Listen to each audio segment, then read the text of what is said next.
Let me ask you, Mr. Secretary, about that intelligence, because, of course, you were not only Secretary of Defense, you were also Director of the CIA. To what extent do we have intelligence about Mr. Putin and his inner circle? Have we learned from this anything about him? Do we have any degree of confidence about how he's making decisions? I think without question, Putin is increasingly isolated. He has a few people around him. They're the ones that are largely puppets, very frankly. There's nobody of quality that can really provide effective guidance to Putin. So he's pretty much making these decisions on his own. Because, when you're a bully and you're in a corner, bullies will strike out. And I think that's what he's trying to do. He's trying to find a way to try to achieve some parts of his mission. I mean, you asked about whether he would agree to an off-ramp on negotiations. I know they're negotiating. They seem to be making progress. But my sense from talking to people in the Pentagon and elsewhere is that they're very worried that the Russians are simply going to use that as an excuse to rebuild their forces and continue the offensive.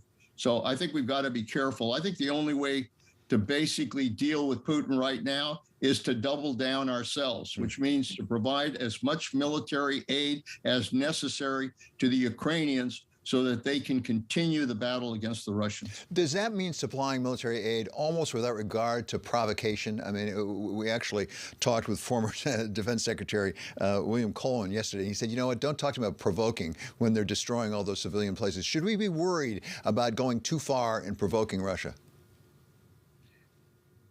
Well, it's a little bit difficult to try to be careful when somebody's beating the hell out of you and not respond. And that's what's going on. And so, I think we are engaged in a conflict here. It's a proxy war with Russia, whether we say so or not. That effectively is what's going on. And for that reason, we've got to make sure we're providing as much weaponry as possible to give the Ukrainians the ability to continue what is a very courageous fight.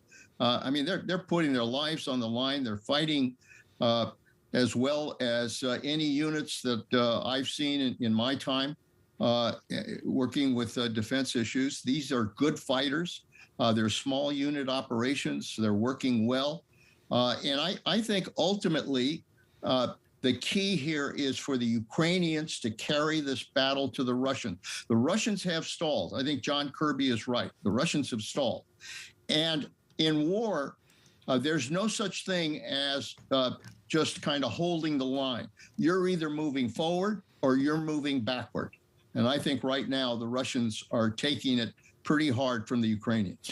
Finally, Mr. Secretary, what about some help from some third party? We now know that President Biden will speak with President Xi of China tomorrow. There's also talk perhaps about the Turks getting involved. Is it possible for either China or Turkey to really bring the parties together and maybe move forward? Well, obviously, I think all of those diplomatic options ought to be pursued. I think we ought to try to be working with the Turks. I think we ought to be trying to work with China to try to exert as much influence as possible on Russia. I know Israel is trying to work at this as well. There are other third parties that are trying to work at this. I think we need to explore that, but make no mistake about it. Diplomacy is going nowhere unless we have leverage, unless the Ukrainians have leverage. And the way you get leverage is by, frankly, going in and killing Russians. That's what the Ukrainians have to do. We've got to continue the war effort because this is a power game. Putin understands power. He really doesn't understand diplomacy very much. He understands power. And the only way to convince Putin that this is not going anywhere and that he should take some kind of off-ramp is to continue to beat him on the battlefield.